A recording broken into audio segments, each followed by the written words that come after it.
आज मैं आपको एक मजेदार भक्ति कहानी सुनाने जा रही हूँ। एक बार देवर्षि नारद भूमंडल में घूम रहे थे तो उन्हें विकरासुर नामक राक्षस मिला। नारद जी को देखते ही उसने कहा, देवर्षि आप अच्छे अवसर पर आए हैं। मैं आपसे एक सलाह लेना चाहता हूँ। बताइए, ब्रह्मा विष्णु महेश में कौन देवता ऐसे हैं जो शीघ्र और शीघ्र थोड़ी ही तपस्या में प्रसन्न हो जाते हैं? बताइए, राक्षस ने पूछा। नारद जी ने सोचा, यह असुर इस समय जैसा अपना जीवन बिता रहा है आगे भी ऐसे ही बिता सकता है, पर लगता है अब यह त्रैदेवों में से किसी की भी विशेष आराधना कर बलशाली होना चाहता है। वर पाने के लिए इसकी असुरी शक्ति बहुत ही प्रबल हो जाएगी। फिर यह ब्राह्मणों को, ऋषियों को तथा देवों को सताया करेगा। नारद जी यह सोच ही रहे थे, पर विकासुर के प्रश्न का उत्तर टालने का मतलब था अपने लिए संकट पैदा करना। यह सोच विचार करके देवर्षि नारद ने विकासुर से कहा, विकासुर, ऐसे तो तीनों देवताओं में से तुम किसी की भी तपस्या कर अपना मनोरथ पूरा कर सकते हो। ब्रह्मा और विष्णु जल्दी प्रसन्न नहीं होते हैं, उनके लिए बहुत ही वर्षों तक कठिन तपस्या करनी पड़ती है। यह भी हो सकता है कि तुम्हारी आयु समाप्त हो जाए और तपस्या अधूरी रह जाए। हाँ, भगवान शंकर ही ऐसे हैं जो थोड़ी ही आराधना से प्रसन्न हो जाते हैं। अवघड़दानी तो ऐसे हैं जो कि अपने भक्त की इच्छा की पूर्ति के लिए कुछ भी सोच विचार नहीं करते हैं। भक्त ने जो मांगा वो तत्काल दे दिया करते हैं। तुम्हारी ही जाति के रावण और वाणासुर ने भगवान शिव की तपस्या से कितना वरदानी वर पाया था। अब तुम स्वयं विचार कर लो कि किसकी आराधना करनी चाहिए जिससे शीघ्र फल मिले। नारद जी के मुख से ऐसी बात सुनकर विकासुर ने भगवान शंकर की ही आराधना करने का निश्चय किया और हिमालय के केदार क्षेत्र में जाकर शिव की आराधना करने लगा।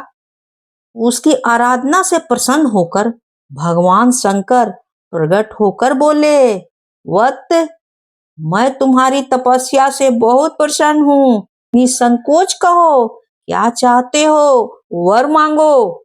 विकासुर हाथ जोड़कर बोला, प्रभु, नारद ने कहा था कि आप शीघ्र ही प्रसन्न होकर वर देते हैं, पर इतने वर्षों की आराधना के बाद आपने दर्शन दिए हैं, आप शीघ्र प्रसन्न नहीं हुए। इसका मतलब नारद ने मेरे साथ छल किया है।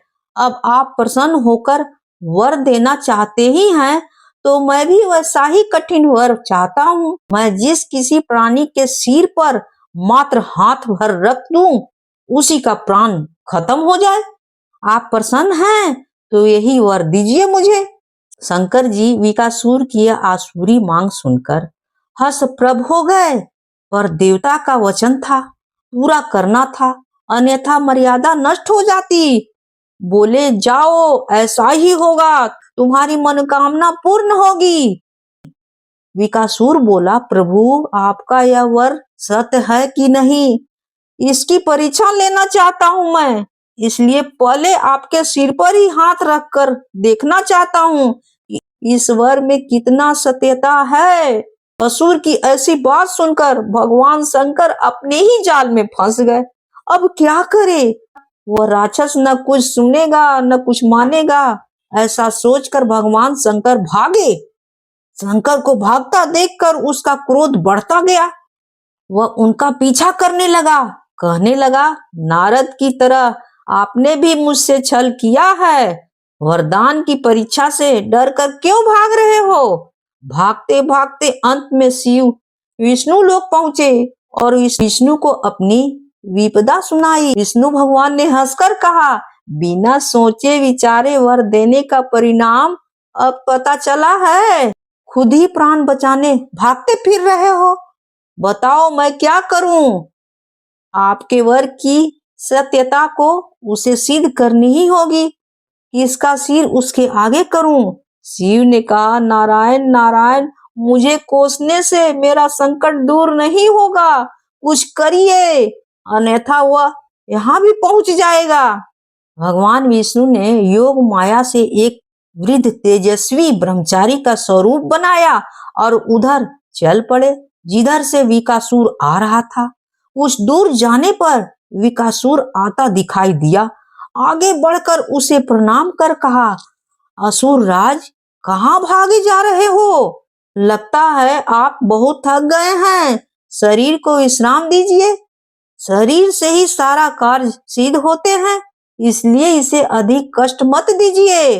आप सब प्रकार से समर्थ हैं, फिर भी मेरे योग कोई सेवा कार्य हो तो बताइए।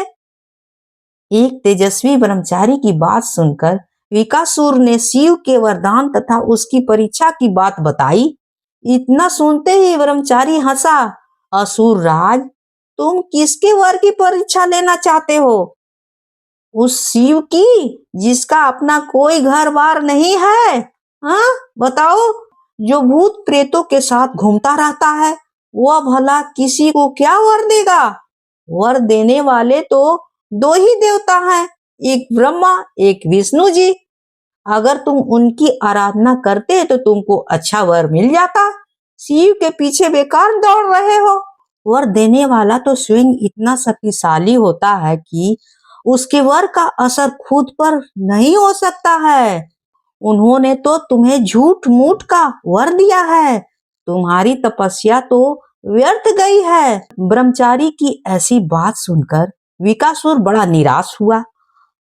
उसका मनोबल टूट गया और कहने लगा, मुझे तो देवर्षि नारद ने कहा था कि शिव की आराधना करो, वे शीघ्र ही प्रसन्न होकर मनचाहा वर दे सकते हैं। ब्रह्मचारी ने कहा, तुम बड़े भोले हो, नारद पर विश्वास कर लिया। अरे वह तो ऐसा घुमक्कड़ साधु है जो सबको उल्टी ही सलाह देता रहता है। उसकी सलाह से कभी किसी का भला होता है क्या? नहीं होता है ना। तुम्हें मेरी बात का विश्वास न हो तो खुद अपने ही सिर पर हाथ रख कर देखो कि कैसे शिव ने तुम्हें झूठा वर देकर बहकाया है। उनकी झूठ की पोल न खुल जाए इसलिए शंकर भगवान भाग गए, और क्या। विकासुर का मनोबल इतना टूट चुका था कि उसे उस ब्रह्मचारी की बात में विश्वास हो गया कि शिव ने भी उनके साथ छल किया, उसे झूठा वर दिया है। उसका विवेक नष्ट हो गया। ऐसा सोचते हुए वर की सत्यता की परख करने के लिए उसने अपने ही सिर पर हाथ रख दिया।